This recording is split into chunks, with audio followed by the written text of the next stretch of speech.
បងប្អូនណាខ្លះដែលជាប់ឆ្នោតបានម្ដងអាមេរិកហើយរកការងារធ្វើអត់ទាន់បានជាពិសេសបងប្អូនប្រុសហើយសម្រាប់បងប្អូនអ្នកដែលត្រៀមចេញដំណើរមកបើសិនជាបងប្អូនអត់ទាន់រកការងារធ្វើបានទេបងប្អូនអាចតាក់ទងមកខ្ញុំ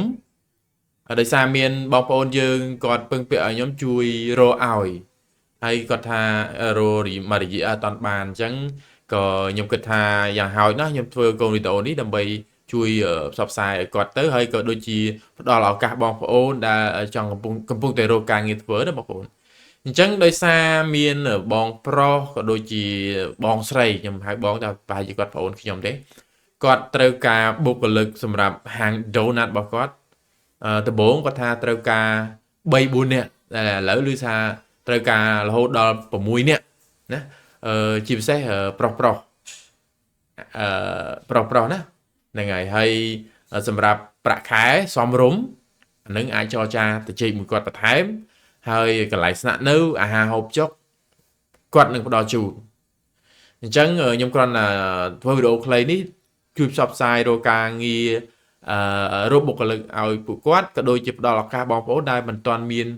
ការងារនៅក្នុងដៃនៅឡើយកំពុងតែស្វែងរកខ្ញុំបញ្ជាក់ខ្ញុំភ្លេចប្រាប់ទីតាំងគឺនៅរដ្ឋ Indiana ខ្ញុំមិនដែលទៅទេខ្ញុំប្រាប់តាមគាត់ដែលគាត់និយាយអញ្ចឹងខ្ញុំបញ្ជាក់ម្ដងទៀតថាគាត់ត្រូវការបុគ្គលិកចន្លោះពី3ទៅ6នាក់នៅក្នុងរដ្ឋ Indiana ជាអ្នកធ្វើនំហៅ baker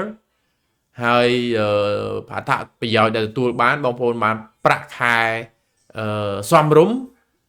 ប៉ុណ្ណាខ្ញុំអត់ហ៊ាននិយាយទេអាហ្នឹងបងប្អូនអាចចរចាមួយគាត់បើបងប្អូនមានចំណាប់អារម្មណ៍ហើយ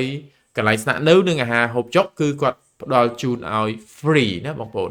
ហើយនឹងគាត់នឹងជួយសម្របសម្រួលសម្រាប់ទៅលើការធ្វើឯកសារអីបើសិនជាបងប្អូនអត់តាន់ធ្វើណាអានេះខ្ញុំនិយាយជំនួសគាត់តែចាំមើលខ្ញុំនិយាយមួយគាត់បន្ថែមពីព្រោះបងប្អូនខ្ញុំជឿថាពេលមកអញ្ចឹងប្រហែលជាពិបាកបន្តិចទាក់ទងទៅនឹងការធ្វើឯកសារមួយចំនួនដូចជា ID ដូចជាអីអ្នកខ្លះទៅត្រូវជូនកូនទៅរៀនបើសិនជាមានកូនតែនៅទីនេះគឺគាត់ត្រូវការភាគច្រើនគឺបុរសអញ្ចឹងមិនដឹងថាមានកូនឬខ្ញុំមិនគាត់ទទួលឬអត់តែក៏សំខាន់បងប្អូនតាក់ទងមកខ្ញុំសិនមកបើសិនជាយ៉ាងណាយ៉ាងណាខ្ញុំឲ្យបងប្អូននិយាយជាមួយគាត់ខ្លួនឯងណា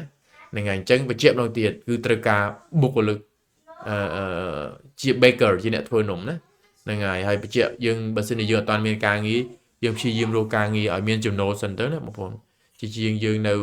អត់ទាន់មានការងារហើយការចំណាយគឺរាល់ថ្ងៃអូខេខ្ញុំអត់មានច្រើននេះខ្ញុំចង់គ្រាន់តែចង់ផ្សព្វផ្សាយប៉ុណ្្នឹងជាដំណឹងល្អដល់បងប្អូនហើយក៏ជួយស្វែងរកបុគ្គលិកឲ្យគាត់ដែរនឹងអរគុណច្រើនបងប្អូនបាយបាយ